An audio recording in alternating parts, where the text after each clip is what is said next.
안녕하십니까. 아나운서 이희건입니다. 이번 2분기 정기회의 주제는 남북합의 이행과 한반도 평화 제도화 방안입니다.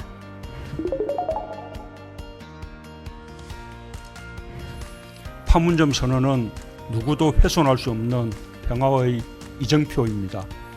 어떤 경우에도 판문점 선언이 약속한 평화의 길을 되돌릴 수 없습니다. 대외 여건과 현실적 제약으로 판문점 선언의 성과를 발전시키는 데 어려움이 많지만 남북관계의 크고 작은 악재 속에서도 군사적 충돌 없이 한반도 정세가 어느 시기보다 안정적으로 관리되고 있습니다. 경색 국면 속에서도 평화가 지속되고 있습니다. 하지만 지금의 평화는 미완의 평화입니다. 판문점 선언의 토대 이후에서 불가역적인 항구적 평화로 나아가야 합니다. 4.27 판문점 남북 정상회담 3주년을 맞이하여 문재인 대통령은 판문점 선언은 누구도 훼손할 수 없는 평화의 이정표이며 이를 토대로 불가역적이고 항구적인 평화로 나아가야 한다고 강조했습니다. 이처럼 지금 우리에게 중요한 것은 남북 합의 이행을 통해 지속 가능한 한반도 평화의 제도화입니다. 이를 위해 문재인 대통령은 미국과도 긴밀히 협조하고 북한을 꾸준히 설득하면서 대화와 협력의 복원을 통해 한반도 평화 프로세스를 진전시키고자 합니다. 이인영 통일부 장관도 4.27 판문점 선언 3주년 기념행사에서 판문점 선언 이행과 한반도 평화 프로세스를 되돌릴 수 없게 하는 평화의 제도화가 필요하다고 강조했습니다. 이를 위해 북측과 언제 어디서든 형식의 구애됨 없이 어떠한 의제에 대해서도 대화할 용의가 있음을 거듭 강조했습니다.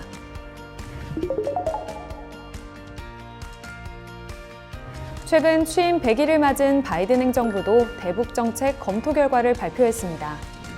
바이든 행정부는 미 상하원 합동회의 시정연설에서 북핵 문제에 대해 외교와 엄중한 억지력을 병행하겠다고 발표했습니다. 사키 미국 백악관 대변인은 미국의 목표는 한반도의 완전한 비핵화이며 기존의 일괄 타결이나 전략적 인내 정책을 반복하지는 않을 것이라고 밝혔습니다.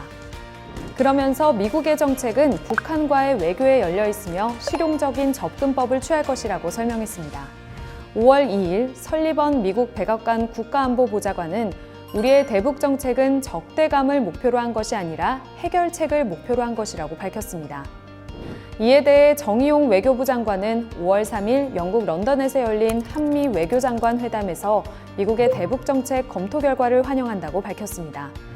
통일부도 미국의 대북 정책이 현실적이고 실질적인 방향으로 결정된 것에 대해 긍정적으로 평가했습니다. 청와대도 싱가포르 합의를 존중해야 한다는 문재인 대통령과 우리 정부의 요구가 상당 부분 반영되었다고 평가했습니다. 이제 한반도 평화의 제도화를 위해 중요한 것은 북한의 변화입니다. 하지만 북한은 미국의 대화 제의도 거절하면서 3월 코로나19로 축소 진행한 한미 군사훈련에 대해 강도 높게 비난하는 동시에 단거리 미사일 실험을 진행했습니다. 최근 북한은 인권 문제 비판과 대북 전단지 살포 등에 대해서도 이례적으로 5월 2일에 3개의 담화를 발표했습니다. 김여정 당 중앙위 부부장은 공개적으로 노동신문을 통해 이제 이대로 두고 볼 수만은 없다고 경고했으며 외무성 대변인은 엄중한 정치적 도발이라고 비난했습니다. 또한 권정근 북한 외무성 미국 담당 국장은 바이든 행정부의 대북 정책에 대해 대북 적대시 정책의 지속이라고 비판했습니다. 이러한 북한의 공세는 북한 경제의 어려움에도 평양 1만 세대 및 보통강변 주택구 건설을 추진하면서 북한 체제의 안정성을 과시하고 자신들에게 유리한 대내외적 환경을 조성하기 위함입니다.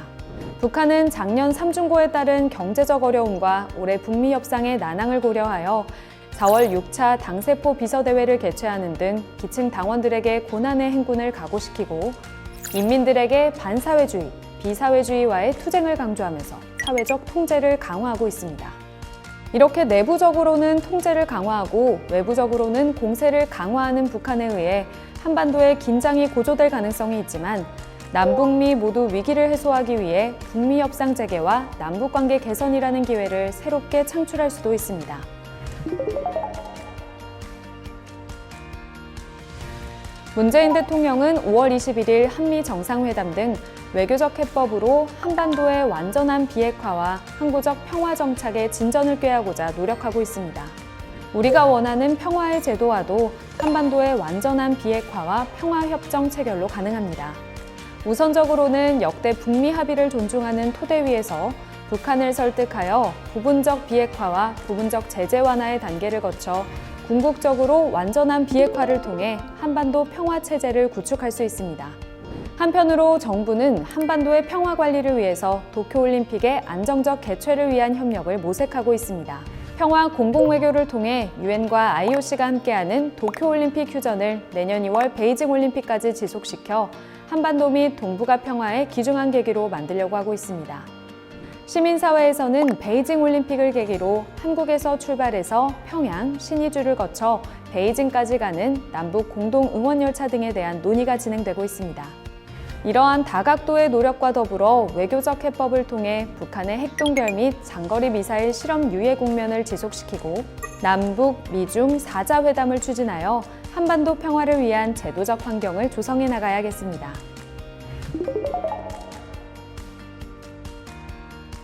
민주평통도 남북 합의 이행과 한반도 평화의 제도화를 위해 실천적 노력을 기울여 나가야 합니다.